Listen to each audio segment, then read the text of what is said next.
मुलांची ॲक्टिव्हिटी सुरूच होत्या, तेवढ्यात आमचं लक्ष गेलं बैलगाडीवर. आम्ही ते बैलगाडीवर ते बसण्यासाठी आलेत, पण खूप गर्दी होती म्हणून आम्ही थोडंसं फोटोशूट केलं. मी ते सगळ्यांची सेल्फी घेते आणि नंतर फायनली आमचं नाही, पण एक कपल बसले, त्यांच्यासोबत आम्ही मुलांना बसून दिलं आणि त्यांचा नंबर लागला आहे आणि त्यांनी खूप छान एन्जॉय केलं. आमची मुलं पहिल्यांदाच बैलगाडीमध्ये बसली असतील मला तरी वाटतंय. आणि त्याच्यानंतर मग फायनली आमचा नंबर आला आहे. एवढी आगाव मुलं आहेत ना, आमच्यासोबतसुद्धा बसली आणि आम्ही खूप छान एन्जॉय केला बैलगाडीमधून. पण नैतिकला बैलावरच बसायचं होतं, त्याचं बघून प्रहाससुद्धा बैलावर बसला. तर मी कशी काय मागे राहील, मी सुद्धा बैलगाडीवर बसली.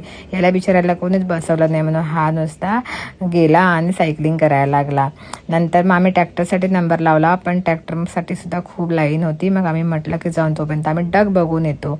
डक बघायला आलं तर एकही डक नव्हतं, कडक ऊन पडलं होतं. मग मी शेवटी घोड्यावर बसली आणि घोड्यावर बसून मस्त आनंद घेतलाय लहान मुलांसारखा. आणि नंतर थोड्या वेळाने मुलं आणि खेळत होते, मग आम्ही दोघी म्हटलं चला आपण पण सुद्धा लहान बनूया. आम्ही ते सीसॉचा आनंद घेतला.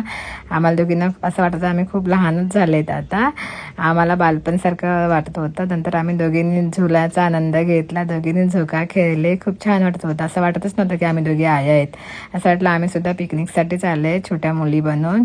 नंतर मी फायनली उतरली आहे क्रॉस करून.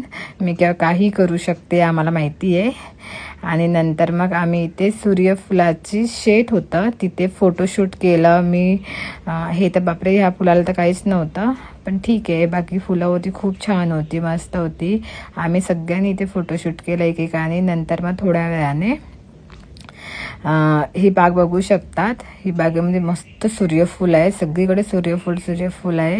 नंतर थोड्या वेळाने हे जे साहेब आहे ते साहेबांनी मुलांना मार्गदर्शन केलं.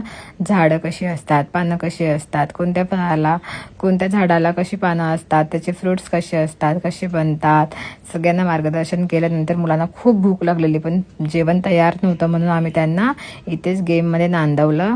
आणि खेळता नंतर आम्हाला ऑर्डर आली की जेवण रेडी आहे.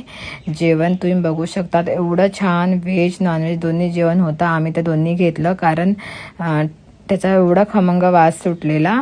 इथे मुलांना सेपरेट टेबल दिला कारण त्यांना काही जबाबदाऱ्या समजला पाहिजे की आपण हाताने जेवलं पाहिजे. एकटं ते एन्जॉय करत होते. साहेबांनी आमच्यासाठी चिकन घेऊन आलेत. जेवल्यावर या मॅडम मस्त आराम करतायत कारण जेवण खूप जास्त झालेलं. प्रत्येकाने आपला झोका पकडलेला, पण यांना झोकाच भेटला नाही. इथे यांनी तर एक पहिलाच नंबर लावला झोक्यासाठी आणि आता बघा रील बघत आनंद घेते. किती भारी सुख असेल ना हे, झोक्यावर बसून रील बघत.